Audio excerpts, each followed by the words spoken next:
जय सिया राम। सब सुख रहे तुम्हारी सरना, तुम रक्षक कहो प्रेरणा। बाबा नीम करोली जी महाराज हनुमान जी के भक्तों को स्वयं ढूंढ लेते हैं।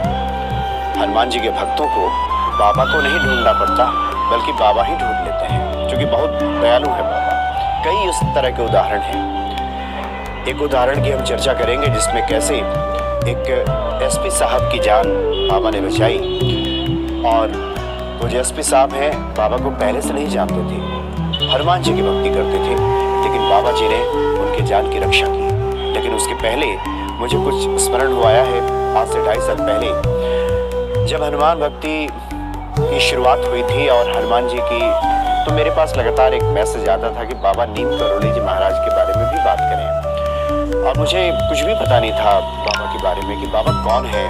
मैं जब मैसेज देखता था व्हाट्सएप पे भी, कमेंट्स बॉक्स में भी, तो मुझे लगता था कि कौन है बाबा जिनके बारे में लोग पूछ रहे हैं कि बाबा नीम करोली जी महाराज के बारे में बात कीजिए।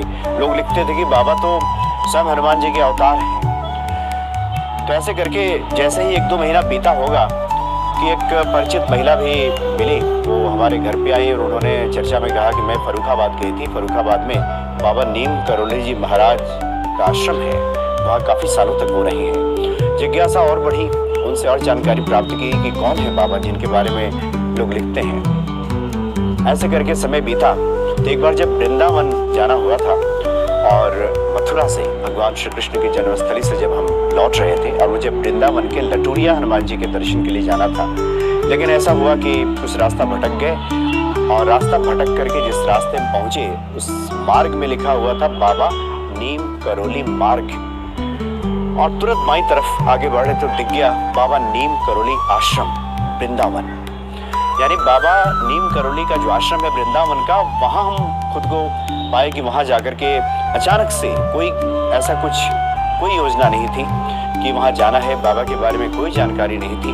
और उसके बाद फिर हम जब आश्रम में दर्शन के लिए गए तो वहाँ एक संत से मुलाकात हुई, वागीश जी महाराज से, और उनसे बाबा की महिमा जानी सुनी।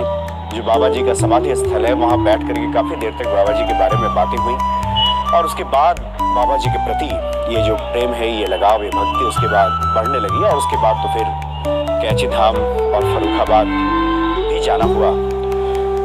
तो ऐसी व्यवस्था, ऐसा संजोग बाबा ने बना दिया कि बिना किसी योजना के, जिसको कहा जाता है कि जब ईश्वर का बुलावा आता है तो कुछ ऐसा संजोग बनता है कि व्यक्ति उनके दर्शन के लिए पहुंच ही जाता है। ऐसा ही कुछ हुआ।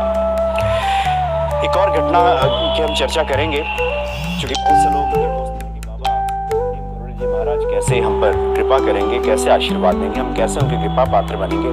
तो उसके लिए तो एक ही उपाय है कि आप हनुमान जी से प्रेम करें, हनुमान चालीसा का पाठ करें। ये 1986 की बात है। उस वक्त बुलंदशहर के पुलिस अधीक्षक एसपी हुआ करते थे जीएल शाह जी। जीएल शाह अपनी पत्नी के साथ, बच्चों के साथ अल्मोड़ा गए हुए थे। अल्मोड़ा से जब वो नैनीताल के लिए लौट रहे थे, चूंकि उन्हें नैनीताल में अपने एक रिश्तेदार के यहाँ ठहरना था, तो अल्मोड़ा से जब चले नैनीताल के लिए तो ढलान पे उनकी गाड़ी थी। अचानक उनकी गाड़ी का ब्रेक फेल हो गया। पहले चूंकि इतनी एडवांस टेक्निक नहीं थी, हम पुरानी फिल्मों में जैसे देखते हैं कि गाड़ियों के ब्रेक फेल हो जाया करते थे, अब तो ऐसा नहीं होता, लेकिन पहले इतनी एडवांस टेक्निक नहीं थी, तो गाड़ियों के ब्रेक फेल होने की जो घटनाएं हैं अक्सर सामने आती थी। उनकी गाड़ी का ब्रेक फेल हो गया। गाड़ी ढलान पे थी, गाड़ी लगातार सरकती जा रही थी। उन्होंने अपनी पत्नी से भी कुछ नहीं कहा कि वो डर जाएगी, और एक्सीडेंट तो बिल्कुल तय था। उन्हें लगा कि आगे किसी तीव्र मोड़ पे कोई ट्रक आएगा, कोई गाड़ी आएगी और ये टक्कर होनी ही होनी है। वो समझ नहीं पा रहे थे कि अब क्या करें।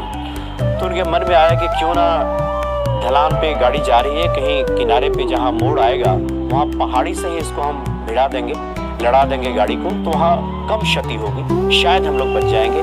किसी गाड़ी से एक्सीडेंट होगा तो ज़्यादा क्षति हो सकती है।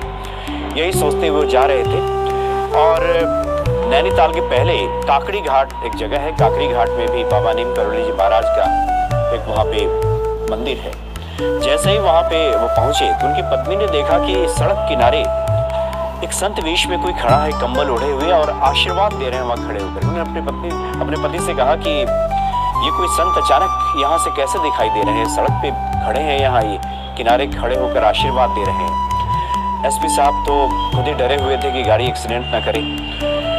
लेकिन जैसे ही वो तिब्र मोड़ पे पहुंचे, काकड़ी घाट जहाँ पे बाबा जी का मंदिर है, वहाँ वो अभी पहाड़ी से गाड़ी टकराने की सोच ही रहे थे कि गाड़ी की एक्सल टूट गया और पहिया तुरंत वहीं पे गिरा और गाड़ी खड़ी हो गई।